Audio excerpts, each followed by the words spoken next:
Bonjour Marie-Cœur de Roy. Bonjour Mathieu, bonjour à tous. Cette passion, on le sait maintenant, ce sont les passoires thermiques. Vous nous en parlez très souvent.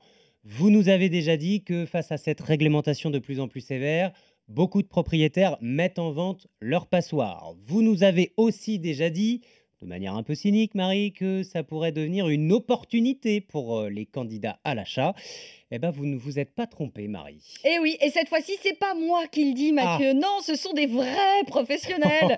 La société Investir dans l'ancien parle carrément d'aubaine pour ceux qui veulent acheter un bien en vue de le mettre à la location.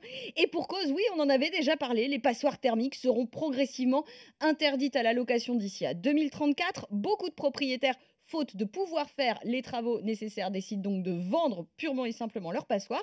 Résultat, les prix baissent et c'est là que ça peut devenir une opportunité. Les acheteurs eux-mêmes commencent à en prendre conscience et ils ont bien raison. Écoutez Guillaume Martineau, le patron du réseau Orpi. Ce qui était un problème en début d'année, nos acquéreurs et nos investisseurs, on constate dans nos agences Orpic, on a cette clientèle qui se sert du fait que ça soit des passoires thermiques, que ça engendre des travaux pour s'intéresser à ces biens qui ne se vendent pas forcément. Donc c'est une opportunité de négociation, en tout cas de réajustement du prix. Bon, en gros, le malheur des uns fait le bonheur des autres. Oui, alors même si évidemment la situation peut être coûteuse et pénible pour tout un tas de propriétaires contraints de vendre, l'enjeu il reste quand même écologique et social. Plus on trouvera d'acheteurs pour faire les travaux et remettre ces passoires sur le marché, plus on aura une offre de logement de qualité au bénéfice des locataires. Bref, on a tout intérêt à expliquer à nos auditeurs que oui, acheter une passoire à rénover peut être une aubaine.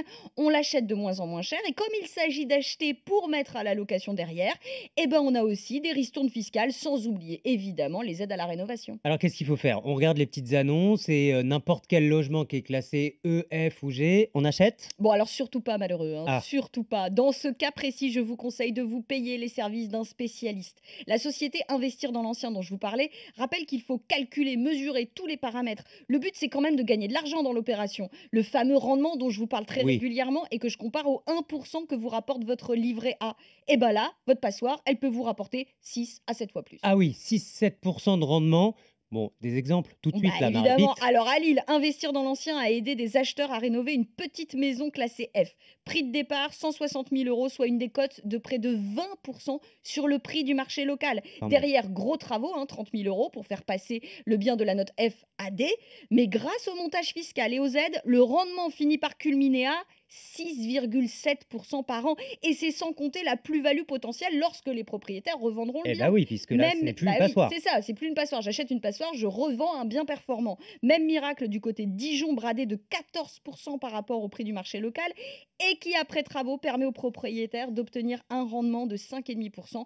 À Nancy, on touche de nouveau les 6% de rendement après rénovation grâce à une décote de 10% à l'achat et en choisissant la location meublée qui apporte plein d'avantages fiscaux.